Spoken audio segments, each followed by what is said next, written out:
It's a whisper, the kind that slides under your skin and clings to your bones. If you die here, you will never leave. That's what they tell you before you cross under the ancient iron gates of Hartwell Mansion. Everyone in the town, each one hollowed out by their own secrets and wounds, knows that rule. And every last one of them pretends not to believe. But belief isn't the same as experience, and Hartwell doesn't care what you believe. It only cares what you fear. I wasn't meant to be the gardener of a cursed estate, haunted by more than bad luck. Life brought me here like a wind blowing a leaf into the cracked stones of a graveyard. My mother died slowly, cancer gnawing her away, until my world shrank to her hospital bed and the shadowed walls around it. When she passed, I stayed in this nowhere town out of exhaustion, loneliness, maybe guilt. I tried work here and there, painting fences, patching roofs for farmers who always paid late, but none of it stuck. Then I heard about Hartwell Mansion.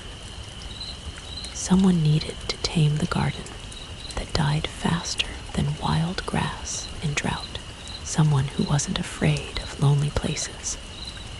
That was me.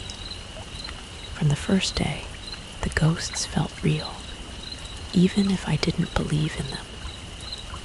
The mansion itself was beautiful in that cruel, seductive way, a Gothic ache of iron, stone, and windows veiled by dust. I'd seen places like it drawn on the edges of funeral cards. Locals called it haunted and meant it. They warned me with sideways glances, their words trailing away like fog.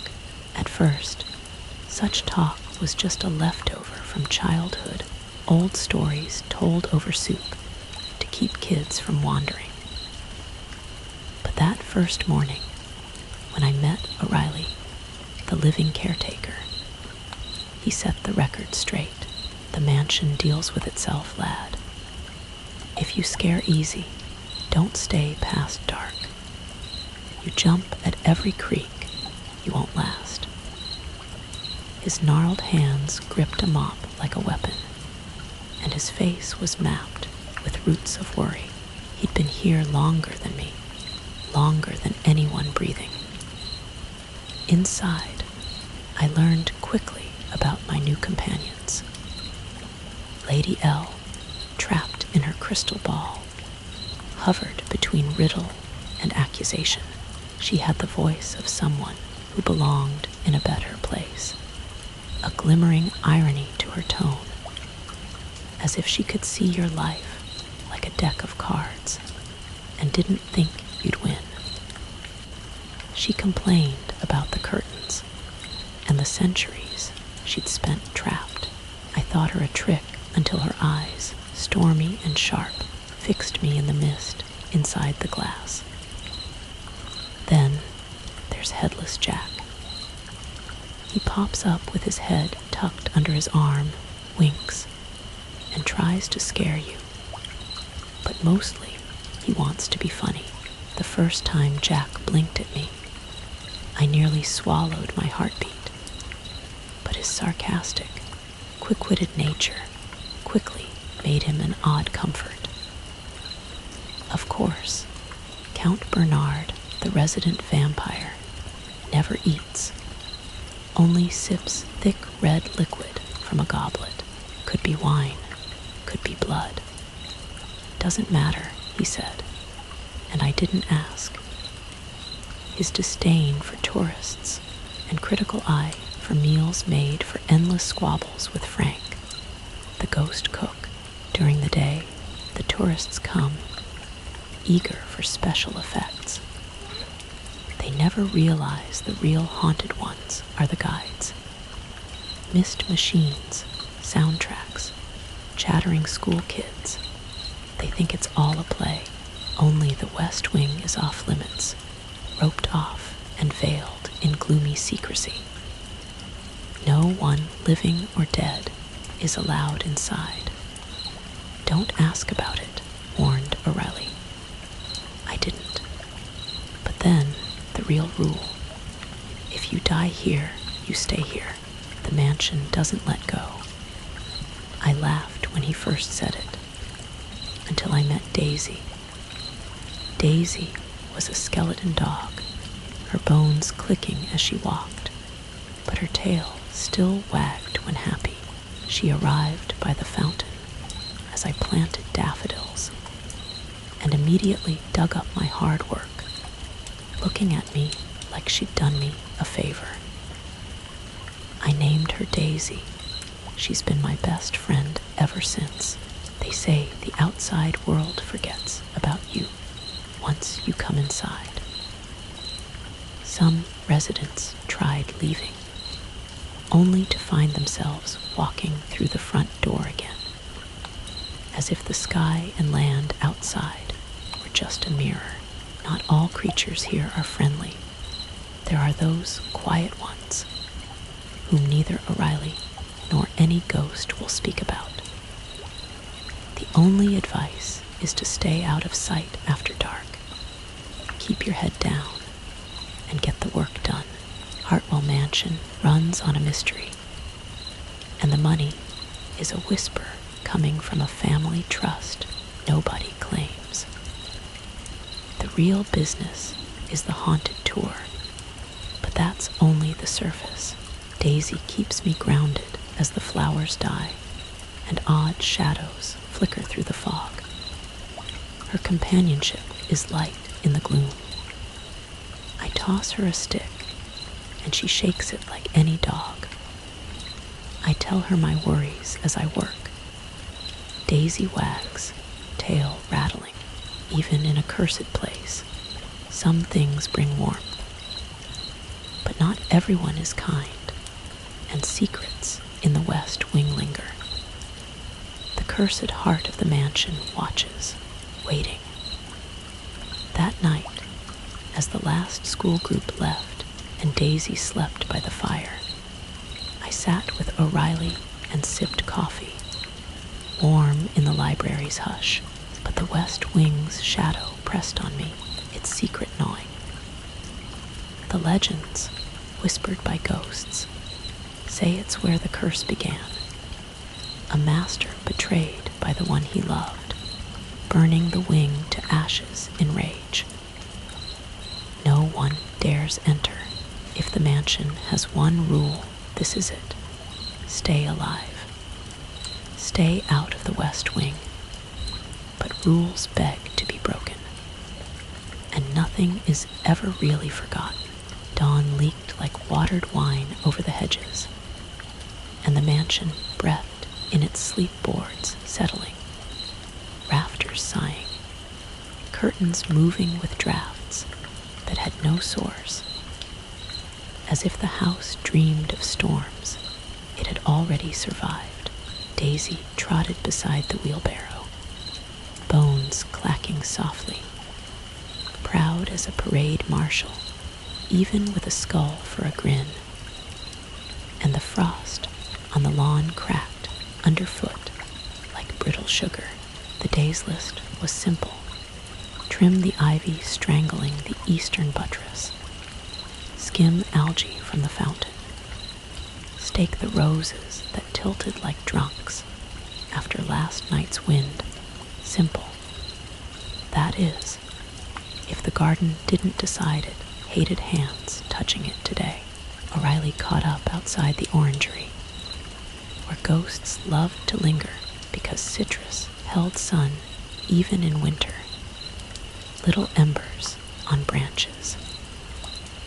He was carrying a crate of cloudy light bulbs and a look that said he'd slept badly, which here could be a euphemism for not sleeping at all. Bad weather coming, he said, though the sky pretended innocence, pale and bare as a throat. Storms bring out the quiet ones, Keep the grounds tidy, get inside before dusk, and lock the garden door with the brass key. Brass hates them, the quiet ones, I said, though the name already felt like a draft at the back of the neck. What do they want? Not want, he said, eyes on the orangery glass, where a thin woman's reflection moved when nothing moved at all. Need, they're the breath the house forgot to exhale. Don't make noise, and don't make bargains. In the afternoon, the tour groups hummed through like schools of fish, bright and clueless, their phones raised like talismans, laughter ringing off portraits that looked down with patience bordering on contempt. Headless Jack popped his head out of a hat box for the 6 o'clock crowd, earned a scream and an applause he pretended to hate, and then spent 15 minutes complaining to me about the state of neck jokes in this economy.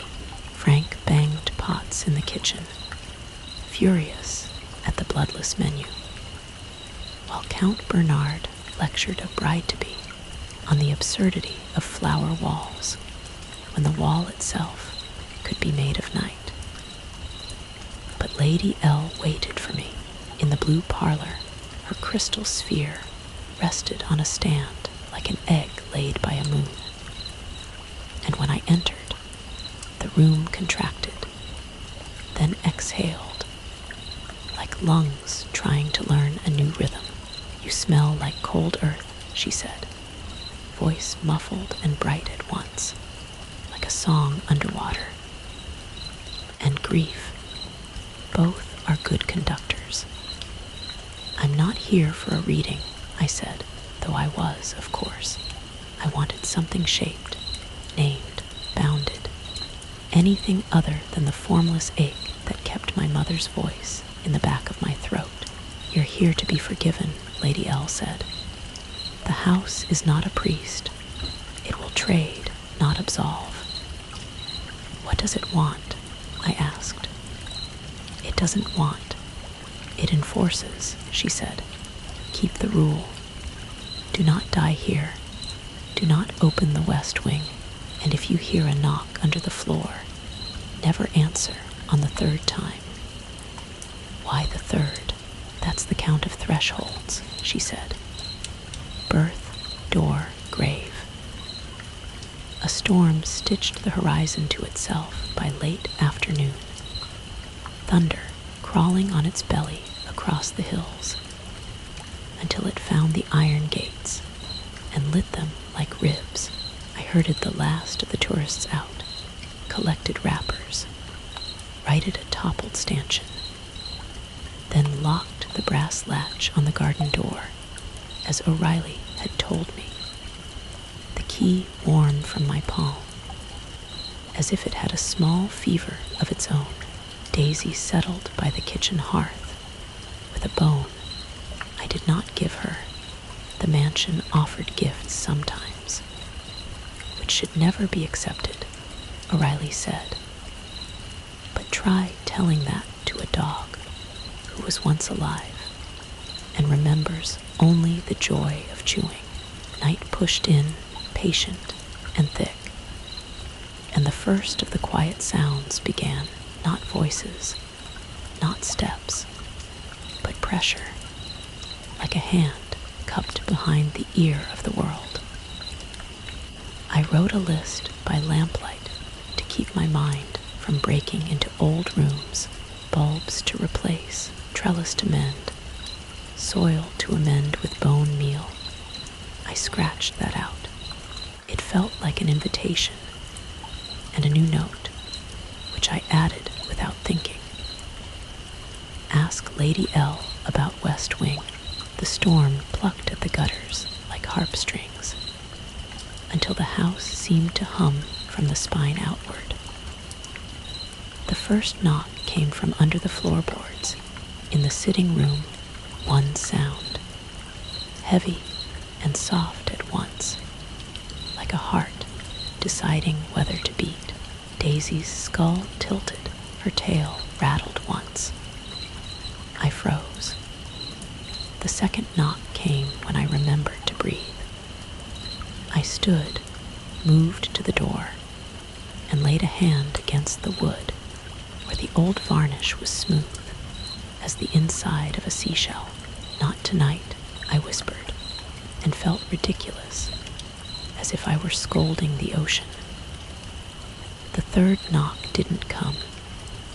Instead, the house sighed, and somewhere down the long spine of the west corridor, a latch lifted itself with a sound like a match being struck. The rope that cordoned off the west wing quivered, then stilled. I should have stayed.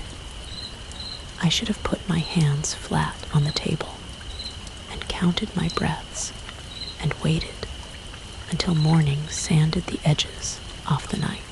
But grief loves a door left ajar, and curiosity wears grief's face well. Daisy whined low in her ribs, a sound like wind in a bottle.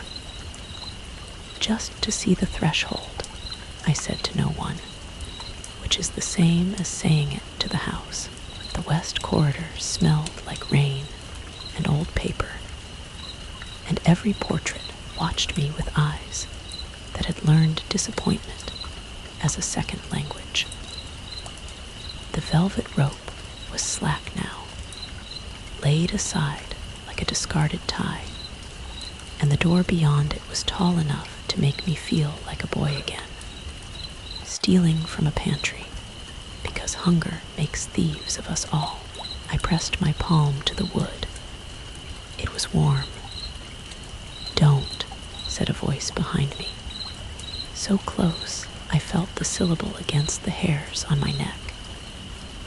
Headless Jack held his head under his arm, face pale with something that wasn't fear exactly, but memory of it. "She'll smell your grief," he said, "and then she'll think you're offering it." "Who?" "The bride in the smoke," he said. That was her wing. Thunder answered for me, and the door felt less like a door and more like a mouth. I took my hand down. I stepped back. Daisy leaned against my leg, bones gentle as a reminder. "Good lad," Jack said, and his smile looked borrowed. "Do yourself a kindness. If you hear her veil dragging, don't turn around. It means she's already behind you." We returned to the kitchen, and I tried to swallow my heart back into behaving like an organ instead of a tambourine. The storm raked its nails down the chimneys and filled the flues with a chorus of low, hungry notes, and the quiet pressure eased the way a bruise does when the hand lifts. Sleep found me at the table, head pillowed on crossed arms, Daisy, a small constellation of bones at my feet. And in the last moment between waking and falling, the house said something in a language made of wind and heat and rain on slate. I didn't understand the words, but I knew their shape. It was a warning shaped like a promise. If you die here, you will never leave. And beneath that, a second sentence, too quiet to be sound. If you break the rule, I will rewrite your name. The footprints dried into lace stains on the tile, as if the floor were a pressed dress, and the house were careful not to wrinkle it. O'Reilly stared down, jaw working, the lines in his face deeper, like someone had drawn him again with a harder pencil. "She's testing your locks. Quiet ones don't test. This is the bride. Why me?" The unfairness leaped out before I could trap it in my chest. "Because you've got something she wants," he said. "Love that didn't land where it should, grief that doesn't know what to do with its hands. I want to keep the garden alive, I said, and it sounded small, a child's coin against the brass of the door. I want to make something grow where everything rots. That's a wish, O'Reilly said. Wishes glow. She likes pretty lights. We spent the morning salting thresholds, the old-way course lines that looked like small beaches in front of doors, and iron nails hammered into window frames where the wood could take it without splitting. Count Bernard watched with that aristocratic tolerance vampires wear when they want credit for not intervening. Frank muttered that salt was for soup, and Jack developed a cough he insisted wasn't dramatic, then left a black lace bow on the newel post like an apology. Lady L refused to speak at first, her sphere fogged with temper, and when I said her name, she finally sighed. The bride married a door, she said. That's what the West Wing is to her now. A door that keeps not opening. What's behind it? Not a what, she said. A when. The moment she thought love would save her, and found that love, when it is a blade, cuts cleaner if it's sharp. Did she die here? I asked, already knowing the answer, and hating the shape my mouth made around the question. Everyone dies here who matters to the house, Lady L said, and for the first time there was pity in her voice, a delicate ribbon in the machinery. It keeps what it can use. By late day, the storm had broken into a wet hush that made the world feel as if it had been held underwater and only now released. I returned to the garden to find the roses staked and upright, red cups open like mouths, laughing after a private joke. Daisy found a patch of sun and tried to nap in it out of old habit, bones soaking up light they could no longer translate. For an hour, normalcy pretended to be a promise. That night, the house changed its tactic. No knocks, no sighs, just music faint at first, like a gramophone 2 rooms over. A waltz with a limp, where one note dragged its heel. I followed because following is what people do when someone sets a song like bait. And Daisy followed because she loved me. And because, once, she must have loved dancing feet under a table. The west corridor opened like a mouth around the tune. The portraits had turned their faces. I swear it, though swearing to a living soul might make it a lie. At the far end, vapor gathered in a woman shape, veil trailing smoke, as if it were made from the last breath of a fire. She didn't turn. She didn't need to. The music did her speaking. Go, I told Daisy, voice too loud, and her bones shivered with reluctance as she retreated 3 steps, and then sat, as if obedience and love fought to a draw. Why do you stay? The bride's voice was silk that had sunk in water, heavy and soft, and it came from everywhere, so that the corridor itself might have said it. Work, I said, and because leaving isn't the same as going. Ah, she said, we are twins. Her veil lifted, though there was no wind. I didn't look at her face. Jack's warning lived inside my neck like a new bone. The garden is pretty, she said.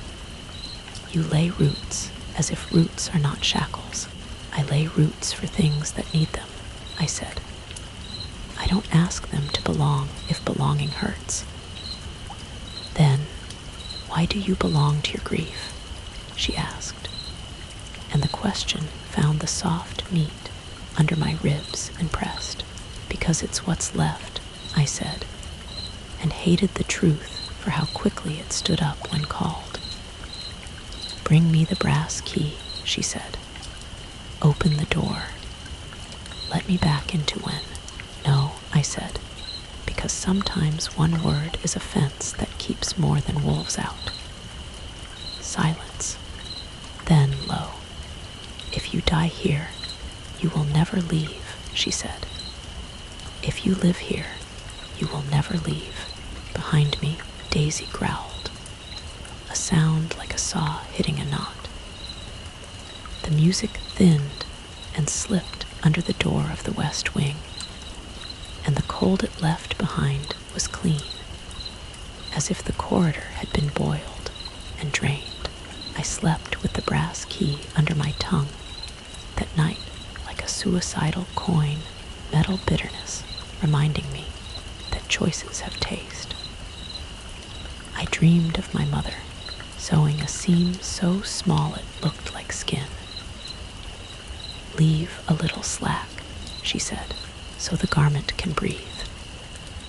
In the morning, O'Reilly handed me a letter with no stamp, no address, only my name in a hand that had learned to write from looking, not being taught. Inside, 3 words, neat as a hem. Give or grieve. The salt lines had been swept aside by something that floated rather than stepped. Lady L's sphere was turned, as if someone had cupped it and faced it toward the wall to make her think about what she'd done.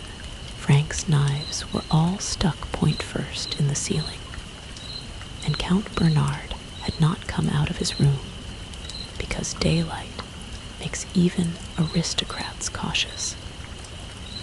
Headless Jack avoided me. He had never done that before.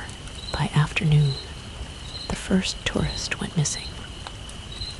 A girl with a moth tattoo on her wrist who had waved at Daisy and said, "Good bones," like a benediction. She fell out of her group between the library and the blue parlor and dissolved as if the air had salt in it and she were a slug. We searched. We failed. When the police took notes, the house hummed louder, as if it liked uniforms. That night, the waltz limped again, and the note came under my door in the same learning hand. Give, or she grieves for you. I asked the door, and from far down the corridor, the veil whispered like pages turning.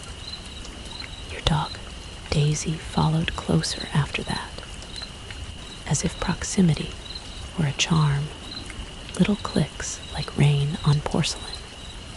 With every step she took, I tied ribbons at her joints, red, so I could see her better in corners where light sulked, and whispered her name every hour, as if names were leashes the dead respected. O'Reilly pretended not to notice, but he left a bowl by the hearth, and when Frank ladled stew into it without looking, I forgave him 6 sins I hadn't known I was keeping count of. We closed the mansion for a day to investigate electrical issues, which is how you tell a town that the house is angrier than usual.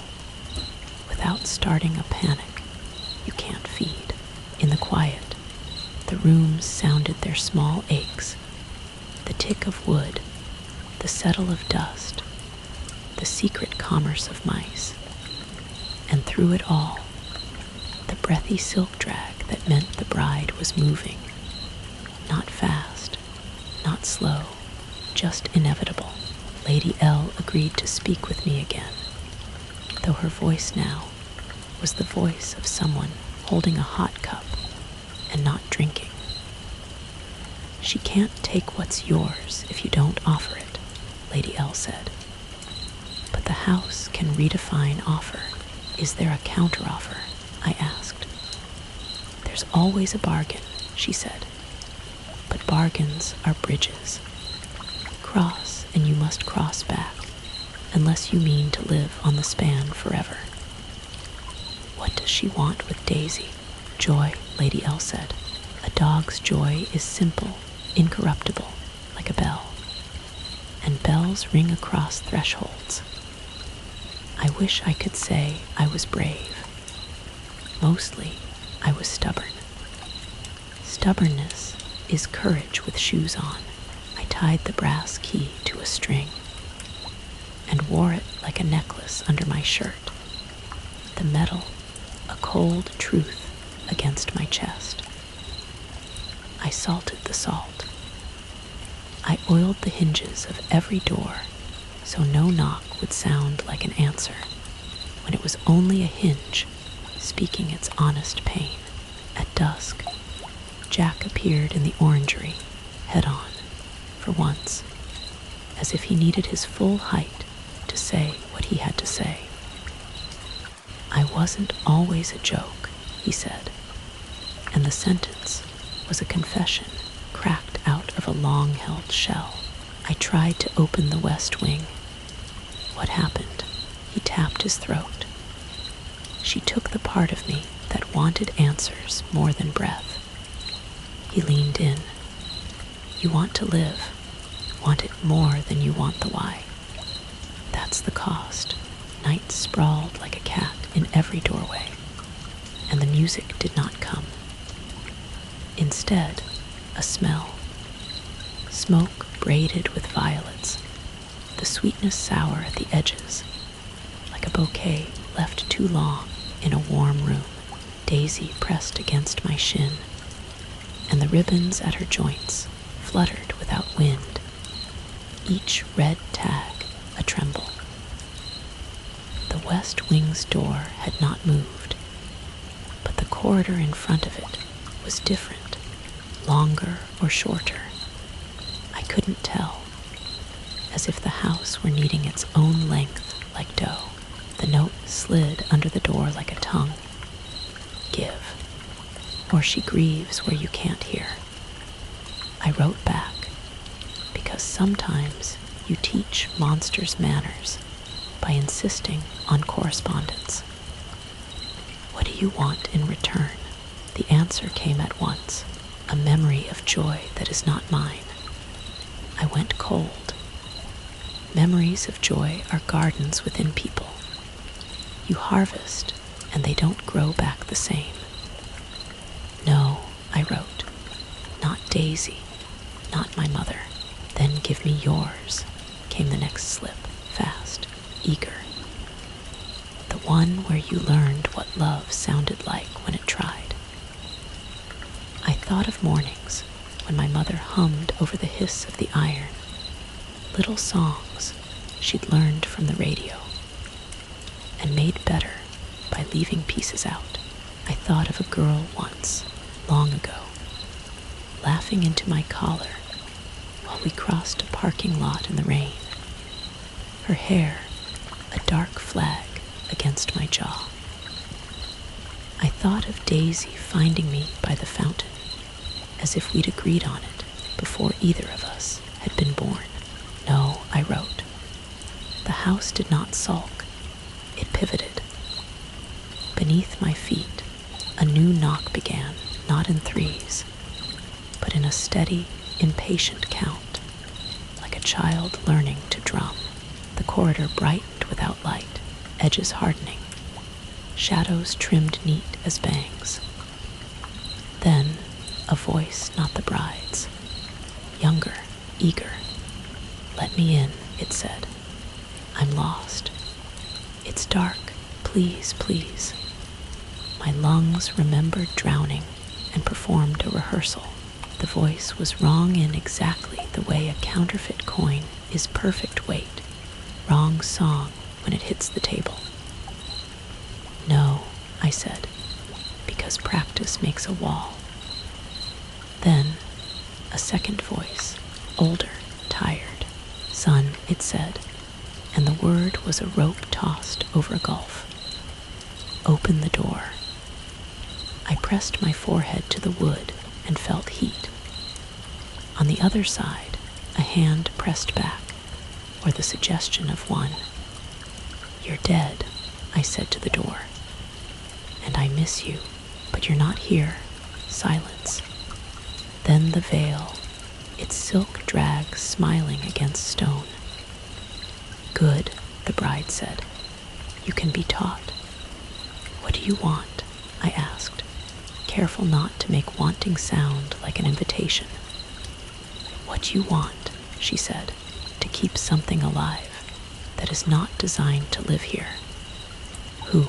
She didn't say Daisy. She didn't have to. The night ended in a standoff that felt like the way two cats occupy the same windowsill without admitting that they do. In the morning, the roses were black. Not wilted, black, as if the color had been painted on with the ash of burned vows. In the dirt, a print the size of a woman's foot, and then beside it, a smaller one, slimmer, and then, far apart, a paw. O'Reilly sat on the step and didn't look at me. "If you open the wing," he said, "she might stop. And if I don't, she might take what looks like a door to her," he said. "And you know what looks like a door to the dead, anything that leads back to joy." That night, the music didn't limp. It ran. It found me even in the pantry, where the air is cumin and burlap, and the cold sense of old stone. Daisy stood with her ribs touching my shin, and for the first time since she'd found me, she barked, a dry sound that belonged to a world with lungs in it.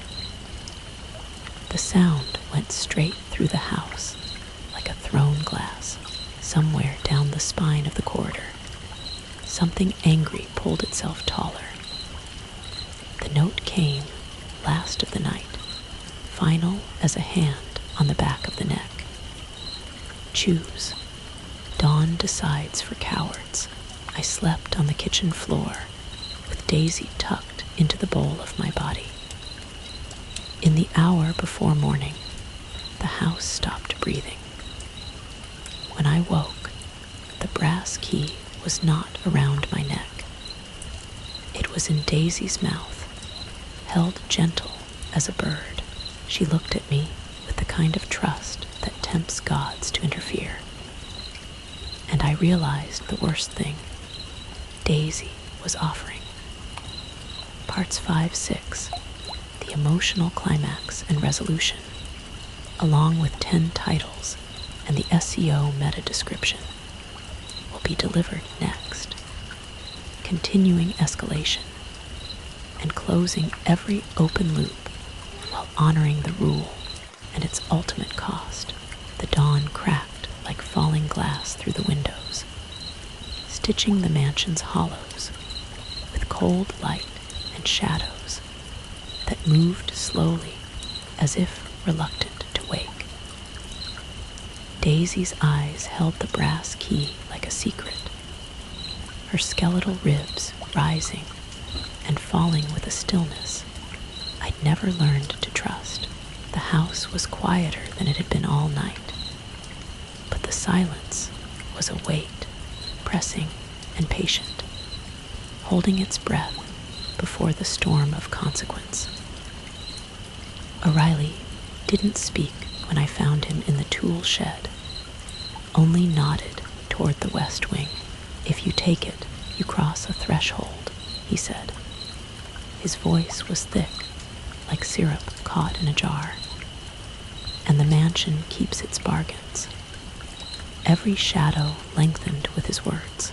He wasn't warning me anymore. He was telling me what had already come due. My fingers brushed the key again, cold, hard, unyielding. The choice roared inside me louder than the wind rattling the windows. Daisy's quiet pant was a pulse in the dark, a fragile tether to the part of the world where daylight felt like hope. But I knew the truth. Hearts like hers, like mine, don't always carry freedom. Sometimes they carry the weight of promises that can't be broken. The hallway seemed to close in as I walked, the portrait's eyes narrowing like judges discerning guilt. My breath caught in my throat when I reached the door. It wasn't just wood and iron anymore. It was skin stretched tight over a wound, a part of the mansion's ragged heart. The brass key was cold fire in my palm. As I slid it into the lock, the mechanism turned with a groan that sounded like a long, overdue confession. The door edged open, whispering, sighing, pulling me forward, as if the mansion was breathing me in. Inside was the bride, her veil swirling like smoke, her eyes infinite wells of sorrow and rage fused into one. Her hand reached for Daisy, for me, for the future none of us dared hope for. "You brought me my joy," she said, voice a lament and a curse entwined. "And now you must bear the cost." The world blurred. The mansion shifted beneath my feet, and Daisy growled as shadows spilled like ink across the floor. The price of breaking the rule wasn't death. It was something worse, something that tried to swallow the soul whole. I held Daisy close, her bones warm in the cold, and whispered, "I don't want this bargain, but bargains, like ghosts, have a way of weaving their chains tight." The mansion's breath was a storm trapped in a cage. Its fury was unleashed only once the final key turned, and as I crossed the threshold, time itself seemed to unravel. Faces once frozen came alive in the periphery, memories twisted into specters, tragic and unyielding. The bride's veil dragged behind her, echoing through the chamber like the tale of a comet, beautiful, terrible, inevitable. She looked at Daisy, and in that moment the dog wavered. No longer only bones, but something fragile, alive, a flicker of what once was, and what could never be again. "You broke the rule," the bride intoned, voice both embrace and edict, but in your defiance, you taught me what it means to want. The mansion shook, the walls bleeding whispers and tears. And yet, in that chaos, I saw it, the one thing the mansion had never claimed. Hope, the undeniable spark of love that refused to be caged by sorrow or death. I held the key, held Daisy, and for the first time, asked not to be a prisoner, but a guardian. Not of the mansion's curse, but of its broken heart. The bride's sorrow softened, her smoke dissolving into light as the dawn poured gold through shattered glass and opened windows.